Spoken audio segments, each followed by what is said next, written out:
Puede que no lo creas, pero una de las principales biomoléculas orgánicas presentes en todos los seres vivos se encarga de realizar una diversidad de funciones. Entre ellas se encuentra la catálisis de la lactosa, el transporte del oxígeno que respiramos e incluso la formación de pelos y uñas. Además, muchos deportistas ingieren esta biomolécula orgánica mediante su dieta para aumentar su fuerza y su masa muscular. Es por eso que hoy, en Granito de Ciencias, hablaremos sobre las proteínas.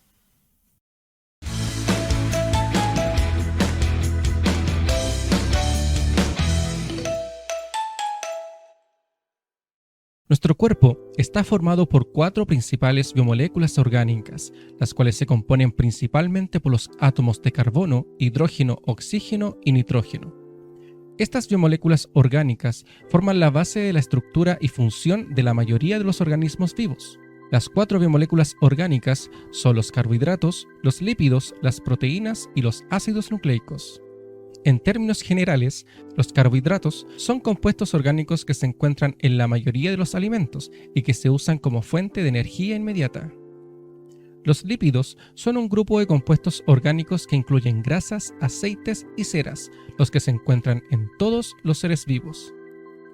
Las proteínas son compuestos orgánicos que se componen de cadenas de aminoácidos y que tienen una variedad de funciones, como la formación de estructuras, la regulación de la actividad, la defensa inmunológica, entre otras.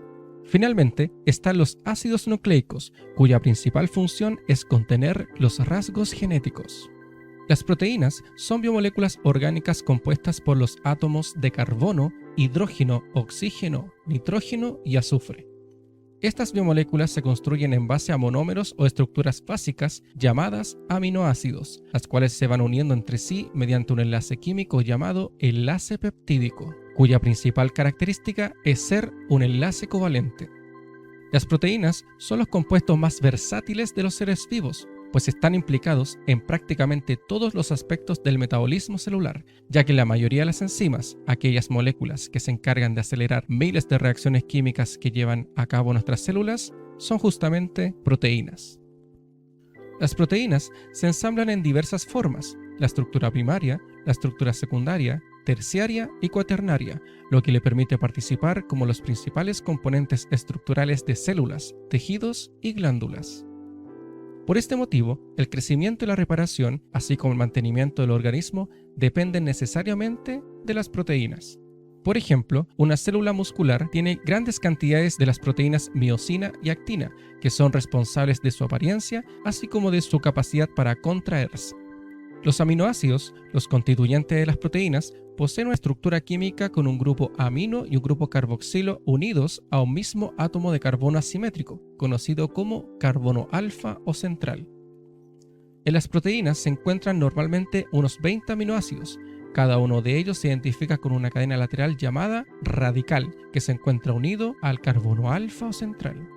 Como existen 20 radicales diferentes en la estructura de los aminoácidos, esto explica del por qué existen 20 aminoácidos diferentes. De estos 20 aminoácidos podemos clasificarlos en 2, los aminoácidos esenciales y aminoácidos no esenciales. Los aminoácidos esenciales son aquellos que no se pueden sintetizar en cantidades suficientes para cubrir las necesidades de nuestro organismo y por ello se deben obtener a través de los alimentos que ingerimos en nuestra dieta.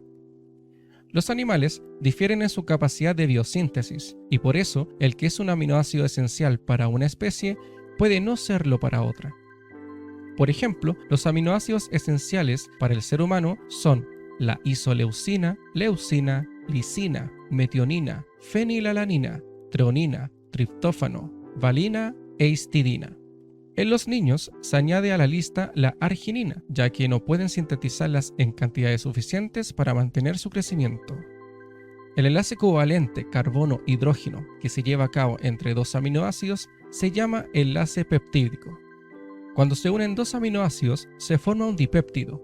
Una cadena más larga de aminoácidos se le considera como un polipéptido. Una proteína consta de una o más cadenas polipeptídicas. Cada polipéptido tiene un grupo amino libre en un extremo y un grupo carboxilo en el otro extremo. Como anteriormente hacíamos mención, las proteínas tienen 4 diferentes estructuras, las que detallaremos a continuación. Número 1. Estructura primaria. La secuencia de aminoácidos unidos por enlaces peptídicos es la estructura primaria de la cadena polipéptica. Esta secuencia está determinada por las instrucciones de un gen, es decir, el ADN. La estructura primaria siempre se representa en forma de collar de perlas, es decir, simple y lineal. La formación de la estructura primaria se expresa solo por la aparición de enlaces peptídicos. Número 2. Estructura secundaria. En cada secuencia de aminoácidos de estructura primaria aparece un nuevo enlace químico llamado puente de hidrógeno y se da entre un oxígeno parcialmente negativo con un hidrógeno parcialmente positivo, lo que provoca que la estructura se enrolle o bien se pliegue. La hélice alfa es la unidad estructural básica de algunas proteínas fibrosas, como la lana, el pelo, la piel y las uñas. La elasticidad de estas fibras se debe a una combinación de factores tanto físicos como químicos. Aunque los puentes de hidrógeno mantienen la estructura helicoidal, estos pueden romperse permitiendo que las fibras se estiren al aplicarse tensión. Cuando la tensión se libera, las fibras se vuelven a enrollar y forman de nuevo los enlaces de hidrógeno. Esto explica por qué el cabello se puede estirar hasta cierto punto y luego regresar a su longitud original, por ejemplo cuando el pelo se alisa. Número 3. Estructura terciaria. Corresponde al plegamiento globular de secuencias proteicas y se origina por la aparición de un nuevo enlace químico llamado enlace disulfuro, los que interactúan con los azufres presentes en los aminoácidos de cisteína. Número 4. Estructura cuaternaria. La estructura cuaternaria es la estructura 3D resultante. Los mismos tipos de interacciones que producen las estructuras secundarias y terciarias contribuyen también a la estructura cuaternaria. Entre ellas se encuentran los enlaces de puentes de hidrógeno, enlaces iónicos, interacciones hidrofóbicas y puentes disulfuro. Ya sabemos que las proteínas son realmente importantes para prácticamente todo el metabolismo celular, pero no por ello las proteínas serán siempre invencibles, pues existen diferentes agentes tanto físicos y químicos que alteran su estructura y funcionalidad, como es el caso de la temperatura y el pH respectivamente. A este fenómeno se le conoce como desnaturalización de las proteínas.